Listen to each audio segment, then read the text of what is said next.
Right, hi everybody. Okay, let's do this.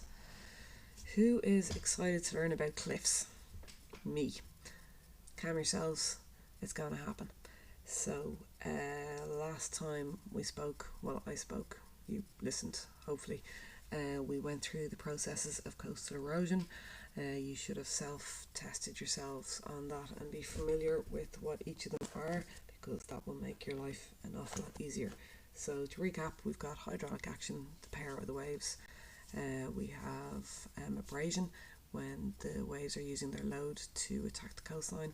We have solution, which is chemical weathering of the coastline by the seawater. And we have air compression, when the air gets squeezed into little cracks when the wave breaks, and then it expands rapidly when the wave retreats, and this weakens the rock around it. So those processes combine to form different features along the coast, and the main feature that they form are cliffs. So I think yesterday I finished by saying when you're doing this, you need to learn about a cliff or write about a cliff under name, explain, example, diagram. So need, name, explain, example, diagram. So the name part is cliff. What is a cliff? So a cliff is basically a vertical or a steep slope found along the coast, and there's a picture of my favourite cliffs in Ireland. Do you know where they are? Cliffs of Moher. Do you know what county they're in? Go look it up. Right, so how did these form? Oh, there's some more cliffs. We're not getting straight on there. The reason they're there is to show you that cliffs come in many different shapes or sizes. So do I have a little drawy thing here? There we go. Let's give this a go. And sure, we'll stick red. So these cliffs are vertical. Woohoo! They go straight down. Now, how do I... Okay. These cliffs here... Oh no, I shouldn't be doing this now because this is making a mess of it. It's gone. You go away. And how do I proceed with my PowerPoint? Not loving this now. Oh, there we go. Right. And these cliffs here are steep. And the next set of cliffs are... Oh, Jenny Mackers. Go away. Why won't this go away? Oh, maybe if I turn this off. Yeah. The next set of cliffs, there we go, are stepped. Do, like that. And I'm not going to draw over them because I haven't quite figured that one out yet. I'll come back to that afterwards. Okay, so that's basically the end bit. So what are cliffs? They're steep or vertical slopes found at the coast, and they are formed by the processes mostly of erosion, but also by weathering. So how are they formed? Okay, there's a lot going on here. So first of all, you've got the coastline. So the coastline is where the sea meets the land. The types of waves that will form them are destructive waves, because these are high energy waves that result in erosion. Now, these destructive waves will only attack the base of the coastline, which is down here, because they rarely reach up here unless there's a massive storm. So for the most part, you have destructive waves attacking the base, and the area they attack is called the wave attack zone. And the wave attack zone generally is found between the low tide mark and the high tide mark. So if the low tide only comes in here and the high tide comes up here, then the wave attack zone is between both of those. Destructive waves tend to be much more effective during stormy weather when they're higher energy, and there's a lot more force and they've a lot more erosional power. So every time the wave breaks, it's attacking the coastline through hydraulic action. You need to explain this. Through abrasion, you need to explain abrasion. By air compression, you need to explain that as well. And also by solution, depending on the rock type. So you need to be able to give a couple of SRPs to explain each of those. Right, so because the energy of the waves is focused on the wave attack zone at the base of the cliffs, what happens is that this part of the coast here is removed, and this then becomes something known as a wave cut notch. So the processes of erosion work together to make the cracks in the cliff bigger, and they loosen material from the coast. They remove that material, and this leaves an opening at the base of the cliff called a notch. Now, a couple of other things are happening. The material that was there gets brought back out to sea. So there were rocks and stuff there. That gets removed by the waves and they get brought back out to sea. This then builds up just off the coast into something called a wave-built terrace. And do you know what? I'm going to try and draw this again. Bear with me. Here's me yoke and me jig. We'll stick with red. And right, so here we have little rocks and stuff. And they were removed from here. Okay? And then they are brought back out to sea. And over time, those rocks build up. Now this is touch screen, so will it let me do it? No, of course it won't. These rocks build up, blah blah blah. Okay, so over time they build up into something called a wave-built terrace. So a terrace tends to be a higher area of land. It's built by the waves, hence wave-built terrace. So that's one of the first features of cliffs. What also happens is then we go back to our notch. As the notch, and let me get rid of this because I'm scared of it. As the notch continues to get deeper, then the rocks on top are no longer supported. Eventually then, these will fall into the sea and be brought back out, and they will form part of the wave-built terrace. But at the same time, some of those rocks will now be within the waves, and they will be flung against the coast. Oh, bugger. They will be flung against the coast, and these will increase abrasion. Does that make sense, or do I need to draw it? Sure, let's give this another go. So, some of them, will we go for a different colour? Yeah. Some of those go away. It didn't work, I know this. So some of the waves, or some of the stones that were part of this collapsed area here, will go into the waves, and every time the wave breaks, they'll get flung against the coast, and they will make the notch bigger again. Goodbye. So, where was I? This bit is now collapsed inwards. This then means that the cliff retreats backwards. So the new cliff is going to be here. Okay? So this will all be gone, fallen into the sea to become the wave-built terrace or to be part of abrasion. Then the whole process starts again. Another notch opens up. This bit will eventually fall in, and because of that, the cliff is going in this direction. So the cliff is retreating. So if you have a look at this diagram here, this might have been where the cliff originally started. This collapsed, retreated, this collapsed. So each time a new notch is being formed in the wave attack zone, the rock on top has nothing to support it. That collapses in, and it eventually causes the cliff to retreat inland. Now, as that's happening, this area here at the base of the cliff becomes exposed. So if this was the original cliff, then these were the rocks at the base of the original cliff. But the bit on top has been removed. So what you get left with at the base of the cliff is something called a wave cut platform. So this wave cut platform here basically just used to be the rock. So I'm now drawing extremely accurate drawing of the original cliff.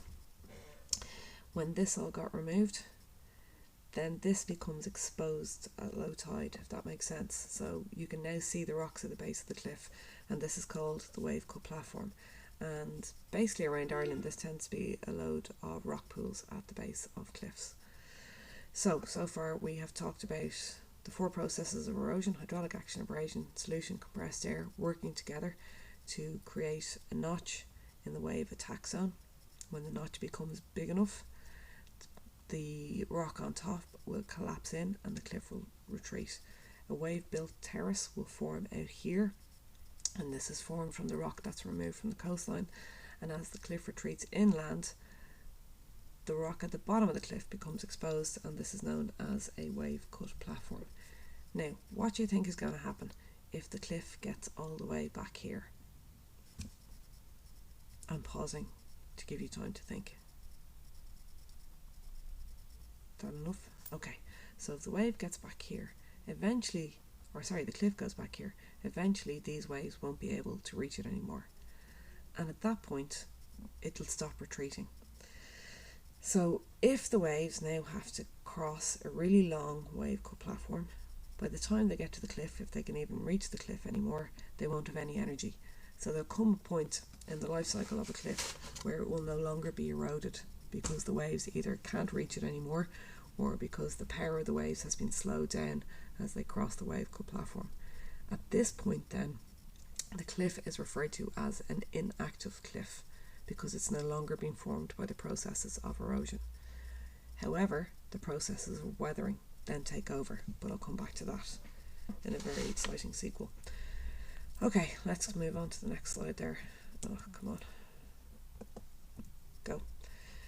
Right, so this is just an example of a notch. This is a not great picture, but you'll see the start of a notch formed at the base of the cliff there, and here's the little rocks that have been removed from it. Here's a better idea of it. So there's the notch at the base of the cliff, and eventually when that gets bigger, this will collapse downwards. Now here's a great looking wave cut platform. So these, where's my drawing thing? These cliffs would have originally been all the way out here, and as they were removed, this is the bottom of the cliffs and this is the wave cut platform. And in this case here, let's change you to blue. Hopefully this will work this time because I want to do some waves. Okay, so now we have the waves coming in, and by the time they get here, they have no power at all, or they can't even reach it. So this cliff is no longer being eroded. So you're seeing a really wide wave cut platform here and inactive cliffs because they're no longer being eroded. And now we have to get rid of you. Alright, getting the hang of this. And here again, a really good example of a wave cut platform. The area of cliff recession, that basically means that this is the area from which the cliff is retreated. It started off here and it's retreated all the way back there now, and it's basically inactive, so it's not going to retreat any further. And again, a wave cut platform. They know that this was the previous position of the cliff face because they have historical photographs. They're not just like doing a random dotty line. This cliff is still being eroded here because the wave cut platform isn't big enough. That's brutal, so we're going to skip that. Right, so that's the formation of cliffs, and I should have said that this is all on page 25 of your booklet, but I'll stick that in beforehand. Next thing we're going to have a quick look at are the different types of cliffs. So at the very start, I showed you that there were vertical cliffs, and here we are again. And vertical cliffs tend to form where there's sedimentary rocks because, and I know you'll have noticed this already, look at these lovely layers of strata in the cliffs of Moher. So in the cliffs of Moher, these formed about 320 million years ago, and they were at the mouth of a river that was flowing into the sea, and there would have been a lot of sandstone and mudstones formed here. But basically, if you've got vertical layers in a cliff, when the notch is eroded out, the top just falls off in blocks. Okay, so it falls off because it's following the joints and it's following the bedding planes, so you get really straight cliffs. So if there's horizontal layers or strata, they will form vertical cliffs because it's easy to undercut them and they collapse quite easily. And the best example of this are the cliffs of Moher in County Clare. The next type of cliffs, and these are stunning, if you've ever been to Donegal you should go and see these. These are the Slieve League cliffs in Donegal, and these are made of granite. And you'll notice here that we can't see any strata in them. It's just a mass of granite. And because granite is a lot more resistant to erosion and they're a lot less jointed, you get steep slopes instead of vertical drops. And yeah, I don't really know what I was going to say about that, so let's move swiftly past that. Right, okay, yeah, I have to go back to one point. Maybe I'll stick myself on here and say hello. Oh no, that's not it. Oh, here we go. Oh no, yeah. Let's get this up and fix me hair before I do this. That was a joke. Oh, there I am. Okay, so I hate this. So basically after the cliff becomes inactive, which means it can't be reached by the waves anymore. Sorry, I never know where to look here. Let's get rid of you anyway. Oh, does that block me? Does that matter? When the cliff becomes inactive and it's not being eroded by the waves anymore, the processes of weathering and mass movement take over. So if the wave is so far back, where's my hand go here? The wave is so far back, the cliff is so far back, the waves can't meet it anymore and can't erode it. So what happens next is it continues to be weathered, and the main processes of weathering that would affect it would be salt crystallization. Because we're in a coastal location and there's seawater, so saline mixture easily gets into the cracks of the rocks. If you can't remember what salt crystallization is, go and have a look at your weathering notes. So to cut a long story short, after the waves can't reach the cliff anymore, the cliffs become inactive, but it can be weathered. It can also be subject to mass movement and landslides. I think that's all I wanted to say about cliffs. Yeah, so right, this here, where's my hand? Ooh. Yep, really important question. Examine the processes of erosion and the formation of one fluvial, coastal or glacial landform that you studied. So I said to you, was it last week? It seems like 10 million years ago at this stage, that you get a choice at Leaving Cert between fluvial, coastal and glacial. And you only study one in detail, and we'll be studying coastal in detail. So you ignore everything else and you look at coastal, okay? So this basically means you need to write an essay about the formation of a cliff. And this is a really important essay, which I'll come back to in a minute. Okay, I'm getting rid of myself now because I've had enough of me. Go away. Right, how do you recognise them on OS maps? Well, these are the cliffs of Moher, and what you'll see here is that the contour lines are so close together. Do you remember contour lines? Contour lines are these lads here, which basically tell us the height of the land. So the land is 100 metres there, it's 110 metres there, 120 metres there. And when contour lines are tightly packed together, like they are here, it means that there's really steep slopes. So the closer the contour lines, the steeper the slope. So, for example, here the land is very flat because the contour lines are spread out.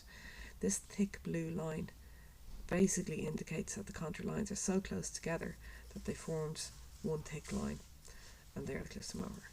All around here on the Aran Islands, contour lines really packed close together that you can't even make them out, and that indicates that there's cliffs all around the edge there.